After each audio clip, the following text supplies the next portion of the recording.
Bus ticket ದರ ಹೆಚ್ಚಳ ಬೆನ್ನಲ್ಲೇ ಜನರಿಗೆ ತಟ್ಟಲಿದೆ ಮತ್ತೆ 4 ಬೆಲೆ ಏರಿಕೆ ಬಿಸಿ. ಹೊಸ ವರ್ಷದ ಆರಂಭದಲ್ಲೇ ಜನರಿಗೆ ಸಾಲು ಸಾಲು ದರ ಏರಿಕೆ ಬಿಸಿ ತಟ್ಟುತ್ತಿದೆ. ಕೆಎಸ್ಆರ್ಟಿಸಿ, ಬಿಎಂಟಿಸಿ ಟಿಕೆಟ್ ದರ ಹೆಚ್ಚಳ ಬೆನ್ನಲ್ಲೇ ಇದೀಗ ಮೆಟ್ರೋ, ನಂದಿನಿ ಹಾಲು, ವಿದ್ಯುತ್ ದರ ಹೆಚ್ಚಳಕ್ಕೆ ಸರ್ಕಾರ ಮುಂದಾಗಿದೆ. ಇದರ ನಡುವೆ ಇದೀಗ ಸಿಲಿಕಾನ್ ಸಿಟಿ ಮಂದಿಗೆ ನೀರಿನ ದರ ಏರಿಕೆಯ ಬರೆ ಎಳೆಯೋಕೆ ಜಲಮಂಡಳಿ ಸಜ್ಜಾಗಿ ನಿಂತಿದೆ. ನೀರಿನ ದರ ಪರಿಷ್ಕರಣೆಯ ಬಗ್ಗೆ ಮೊದಲಿಂದಲೂ ಕೇಳಿಬರ್ತಿದ್ದ ಕೂಗಿಗೆ ಇದೀಗ ಗ್ರೀನ್ ಸಿಗ್ನಲ್ ಸಿಗೋ ಸಾಧ್ಯತೆ ಹೆಚ್ಚಾಗಿದೆ. ಈಗ ಬಸ್ ಟಿಕೆಟ್ ದರ ಹೆಚ್ಚಳ ಬೆನ್ನಲ್ಲೇ ಯಾವೆಲ್ಲ ಬೆಲೆ ಏರಿಕೆಯಾಗಲಿದೆ ಎನ್ನುವ ವಿವರ ಇಲ್ಲಿದೆ. ಕರ್ನಾಟಕದಲ್ಲಿ ಬಸ್ ಪ್ರಯಾಣ ದರ ಏರಿಕೆಯ ಬಿಸಿ ಕಾವೇರುತ್ತಿರುವ ಹೊತ್ತಲ್ಲೇ ಇತ್ತ ರಾಜಧಾನಿಯ ಜನರಿಗೆ ಜಲಮಂಡಳಿ ಶಾಕ್ ಕೊಡೋಕೆ ಸಜ್ಜಾಗಿ ನಿಂತಿದೆ.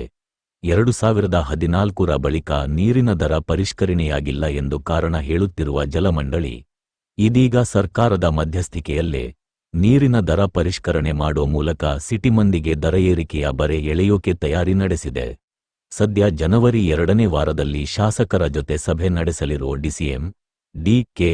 ಶಿವಕುಮಾರ್ ನೀರಿನ ದರ ಏರಿಕೆಯ ಪ್ರಸ್ತಾವನೆಗೆ ಗ್ರೀನ್ ಸಿಗ್ನಲ್ ಕೊಡುವ ಸಾಧ್ಯತೆ ದಟ್ಟವಾಗಿದ್ದು, ಇತ್ತ ಜಲಮಂಡಳಿ ಕೂಡ ದರ ಏರಿಕೆ ಸುಳಿವು ಕೊಟ್ಟಿದೆ. ಸದ್ಯ ನೀರಿನ ದರ ಏರಿಕೆಯ ಬಗ್ಗೆ ಇತ್ತೀಚೆಗಷ್ಟೇ ಬೆಂಗಳೂರಿನ 27 ಶಾಸಕರಿಗೆ ಪತ್ರ ಬರೆದಿದ್ದ ಜಲಮಂಡಳಿ ಡಿಸಿಎಂ ಸಭೆಯಲ್ಲಿ ದರ ಏರಿಕೆಗೆ ಬೆಂಬಲ ಕೊಡಿ ಎಂದು ಮನವಿ ಮಾಡಿತ್ತು. ಇತ್ತ ಜಲಮಂಡಳಿಯ ಮನವಿಗೆ ಶಾಸಕರು ಕೂಡ ಎಸ್ ಅಂದಿದ್ರು.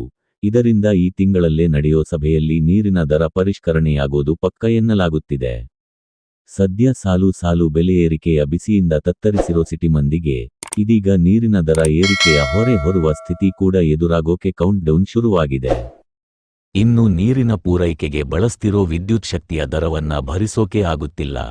ನೀರಿನ ಪೂರೈಕೆಯಲ್ಲಿ ವಿದ್ಯುತ್ ದರ ಹೊರೆಯಾಗ್ತಿರೋದರಿಂದ ನೀರಿನ ದರ ಏರಿಕೆ ಅನಿವಾರ್ಯ ಎಂದು ಜಲಮಂಡಳಿ ಹೇಳುತ್ತಿದ್ದರೆ, ಇತ್ತ ಈಗಾಗಲೇ ದುಬಾರಿ ದುನಿಯಾದಿಂದ ಕಂಗೆಟ್ಟಿದ್ದ ಸಿಟಿ ಮಂದಿ ಇದೀಗ ನೀರಿನ ದರ ಏರಿಕೆಯ ಬರೆ ಕೂಡ ಬೀಳುತ್ತೆ ಅನ್ನೋ ವಿಚಾರ ಕೇಳಿ ಕಂಗಾಲಾಗಿ ಬಿಟ್ಟಿದ್ದಾರೆ. ಬರುವ ಸಂಬಳದಲ್ಲಿ ಎಲ್ಲವನ್ನ ನಿರ್ವಹಣೆ ಮಾಡಿಕೊಂಡು ಹೋಗ್ತಿರೋ ಜನರಿಗೆ ನೀರಿನ ದರ ಹೆಚ್ಚಾದ್ರೆ ಸಮಸ್ಯೆ ತಟ್ಟುತ್ತೆ ಎಂದು ಕಿಡಿಕಾರುತ್ತಿದ್ದಾರೆ. ಮೆಟ್ರೋ ಟಿಕೆಟ್ ದರ ಹೆಚ್ಚಳ. ಸಿಲಿಕಾನ್ ಸಿಟಿ ಬೆಂಗಳೂರಿನಲ್ಲಿ ದಿನದಿಂದ ದಿನಕ್ಕೆ ಮೆಟ್ರೋ ಜಾಲ ವಿಸ್ತರಣೆ ಆಗುತ್ತಲೇ ಇದೆ. ಪ್ರತಿದಿನ ಮೆಟ್ರೋದಲ್ಲಿ ಸಂಚಾರ ಮಾಡುವ ಪ್ರಯಾಣಿಕರ ಸಂಖ್ಯೆ 9 ಲಕ್ಷ ದಾಟಿದೆ. ಆದರೆ ನಿರ್ವಹಣಾ ವೆಚ್ಚ ಹೆಚ್ಚಾಗಿದ್ಯಂತೆ. ಹಾಗಾಗಿ ಟಿಕೆಟ್ ದರ ಹೆಚ್ಚಳ ಮಾಡಲು ಬಿಎಂಆರ್ಸಿಎಲ್ ಮುಂದಾಗಿದ್ದು, ಜನವರಿ 2ನೇ ವಾರದಲ್ಲಿ ನಡೆಯುವ ಬೋರ್ಡ್ ಮೀಟಿಂಗ್ನಲ್ಲಿ ಹೊಸ ದರ ಜಾರಿಯಾಗುವ ಎಲ್ಲಾ ಸಾಧ್ಯತೆಗಳಿದ್ಯಂತೆ. ಕಳೆದ 7 ವರ್ಷಗಳಿಂದ ನಮ್ಮ ಮೆಟ್ರೋ ಟಿಕೆಟ್ ದರ ಏರಿಕೆ ಮಾಡಿರಲಿಲ್ಲ. ಹಾಗಾಗಿ ಟಿಕೆಟ್ ದರ ಹೆಚ್ಚಳ ಮಾಡಲು ನಮ್ಮ ಮೆಟ್ರೋ ಕಮಿಟಿ ರಚನೆ ಮಾಡಿತ್ತು. ಅಕ್ಟೋಬರ್ 3ರಿಂದ 28ರವರೆಗೆ ಪ್ರಯಾಣಿಕರ ಅಭಿಪ್ರಾಯ ತಿಳಿಸಲು ಅವಕಾಶ ನೀಡಲಾಗಿತ್ತು. ಪ್ರಯಾಣಿಕರ ಅಭಿಪ್ರಾಯವನ್ನು ಸಂಗ್ರಹಿಸಿರುವ ಕಮಿಟಿ ಆ ವರದಿಯನ್ನು ಡಿಸೆಂಬರ್ ಕೊನೆ ವಾರದಲ್ಲಿ ಬಿಎಂಆರ್ಸಿಎಲ್ಗೆ ಸಲ್ಲಿಸಲಿದ್ದು, ಜನವರಿ 2ನೇ ವಾರದಲ್ಲಿ ಕಮಿಟಿ ನೀಡಿದ ವರದಿಯನ್ನು ಬಿಎಂಆರ್ಸಿಎಲ್ ಬೋರ್ಡ್ ಮೀಟಿಂಗ್ನಲ್ಲಿಟ್ಟು 100% ಟಿಕೆಟ್ ದರ ಹೆಚ್ಚಳಕ್ಕೆ ನಮ್ಮ ಮೆಟ್ರೋ ಪ್ಲಾನ್ ಮಾಡಿಕೊಂಡಿದೆ. ಬೋರ್ಡ್ ಮೀಟಿಂಗ್ನಲ್ಲಿ ಗ್ರೀನ್ ಸಿಗ್ನಲ್ ನೀಡಿದ್ದೆ. ಜನವರಿ 2ನೇ ವಾರದಿಂದ ಹೆಚ್ಚಾಗುವ ಎಲ್ಲಾ ಸಾಧ್ಯತೆಗಳಿವೆ. ಇನ್ನು ನಮ್ಮ ಮೆಟ್ರೋದಲ್ಲಿ ಕನಿಷ್ಠ ದರ 10 ರೂಪಾಯಿ, ಗರಿಷ್ಠ 60 ರೂಪಾಯಿ ಪ್ರಯಾಣ ದರ ನಿಗದಿ ಮಾಡಲಾಗಿದೆ. ಕಾರ್ಯಾಚರಣೆ ವೆಚ್ಚ ಅಧಿಕವಾದ ಕಾರಣದಿಂದ ಪ್ರಯಾಣ ದರ ಹೆಚ್ಚಳಕ್ಕೆ ಪ್ರಸ್ತಾಪ ಮಾಡಲಾಗಿದೆ. ಅಕ್ಟೋಬರ್ 3ರಿಂದ ಅಕ್ಟೋಬರ್ 28ರವರೆಗೆ ಸಾರ್ವಜನಿಕ ಅಭಿಪ್ರಾಯ ಸಂಗ್ರಹ ಮಾಡಿರುವ ನಮ್ಮ ಮೆಟ್ರೋ ಸಾರ್ವಜನಿಕ ಅಭಿಪ್ರಾಯ ಅವಧಿಯಲ್ಲಿ ಬಹುತೇಕರು ದರ ಹೆಚ್ಚಳಕ್ಕೆ ಆಕ್ಷೇಪಣೆಗಳನ್ನು ಸಲ್ಲಿಸಿದ್ದಾರಂತೆ. ಜನರ ಆಕ್ಷೇಪ ನಡುವೆ ದರ ಹೆಚ್ಚಳಕ್ಕೆ ಅಸ್ತು ಎಂದಿರುವ ದರ ನಿಗದಿ ಸಮಿತಿ. ಹೀಗಾಗಿ 15% ಮೆಟ್ರೋ ಪ್ರಯಾಣ ದರ ಪರಿಷ್ಕರಣೆ ಸಾಧ್ಯತೆ ಇದೆ. ಕನಿಷ್ಠ ದರ 15, ಗರಿಷ್ಠ ದರ 75 ರೂಪಾಯಿ ಪರಿಷ್ಕರಣೆ ಸಾಧ್ಯತೆ. ರಾಜ್ಯ ಸಹಕಾರಿ ಹಾಲು ಉತ್ಪಾದಕರ ಮಹಾಮಂಡಳವು ಕೆಎಂಎಫ್ ಮತ್ತೆ ನಂದಿನಿ ಹಾಲಿನ ದರ ಪರಿಷ್ಕರಣೆಗೆ ಮುಂದಾಗಿದೆ. ಪ್ರತಿ ಲೀಟರ್ ಹಾಲಿನ ದರದಲ್ಲಿ 5 ರೂಪಾಯಿ ಏರಿಕೆ ಮಾಡುವಂತೆ ರಾಜ್ಯ ಸರ್ಕಾರಕ್ಕೆ ಪ್ರಸ್ತಾವ ಸಲ್ಲಿಸಿದೆ. ಕೆಎಂಎಫ್ 6 ತಿಂಗಳ ಹಿಂದೆಯಷ್ಟೇ ರಾಜ್ಯದಲ್ಲಿ ನಂದಿನಿ ಹಾಲಿನ ದರ ಪರಿಷ್ಕರಣೆಯೊಂದಿಗೆ ಗ್ರಾಹಕರಿಗೆ ಹೆಚ್ಚುವರಿ ಹಾಲು ವಿತರಿಸಲು ಆರಂಭಿಸಿತ್ತು. ಈಗ ರೈತರ ಹಿತದೃಷ್ಟಿಯಿಂದ ಹಾಲಿನ ದರ ಪರಿಷ್ಕರಿಸಲು ಮುಂದಾಗಿದೆ. ನಂದಿನಿ ಹಾಲಿನ ದರ ಪ್ರತಿ ಲೀಟರ್ಗೆ 5 ರೂಪಾಯಿ ಹೆಚ್ಚಳವಾಗುವ ಬಗ್ಗೆ ಕೆಎಂಎಫ್ ಅಧ್ಯಕ್ಷ ಎಲ್.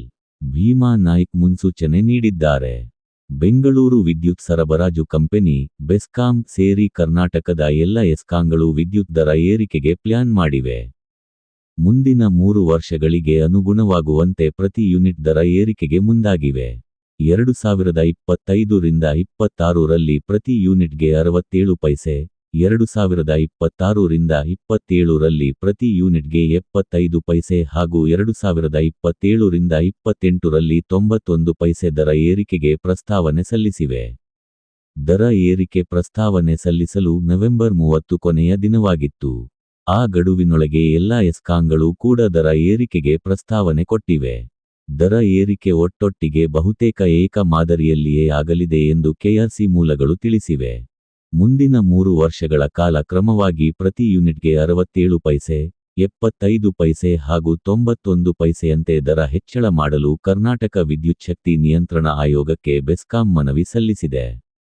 ತನ್ನ ದರ ಪರಿಷ್ಕರಣೆಯ ಮನವಿ ಪ್ರಸ್ತಾವನೆಯಲ್ಲಿ ಮುಂದಿನ ವರ್ಷದಲ್ಲಿ 2025 ರಿಂದ 26 ಬೆಸ್ಕಾಂಗೆ 2572.69 ಕೋಟಿ ರೂಪಾಯಿಗಳಷ್ಟು ಆದಾಯ ಕೊರತೆ ಉಂಟಾಗಲಿದೆ. ಇದನ್ನು ನೀಗಿಸಲು 2025 ರ ಏಪ್ರಿಲ್ 1 ರಿಂದ ಅನ್ವಯವಾಗುವಂತೆ 2025 ರಿಂದ 26 ರ ಸಾಲಿಗೆ ಪ್ರತಿ ಯೂನಿಟ್ಗೆ 67 ಪೈಸೆಯಂತೆ ದರ ಹೆಚ್ಚಳ ಮಾಡಬೇಕು ಎಂದು ಮನವಿ ಮಾಡಿದೆ. ಇದೇ ಜನವರಿ 5 ರಿಂದ ಬಸ್ ಟಿಕೆಟ್ ದರ ಹೆಚ್ಚಳ ಜಾರಿಗೆ ಬೆನ್ನಲ್ಲೇ ಉಳಿದ ನಮ್ಮ ಮೆಟ್ರೋ, ನೀರಿನ ದರ, ವಿದ್ಯುತ್ ದರ, ಹಾಲಿನ ದರವೂ ಸಹ ಮುಂದಿನ ದಿನಗಳಲ್ಲಿ ಹೆಚ್ಚಳವಾಗಲಿದೆ. ಈ ಬಗ್ಗೆ ಸರ್ಕಾರಕ್ಕೆ ಪ್ರಸ್ತಾವನೆಗಳು ಹೋಗಿದ್ದು, ಈ ತಿಂಗಳಲ್ಲಿ ಅಧಿಕೃತವಾಗಿ ದರ ಏರಿಕೆಯಾಗುವುದು ಖಚಿತವಾಗಿದೆ.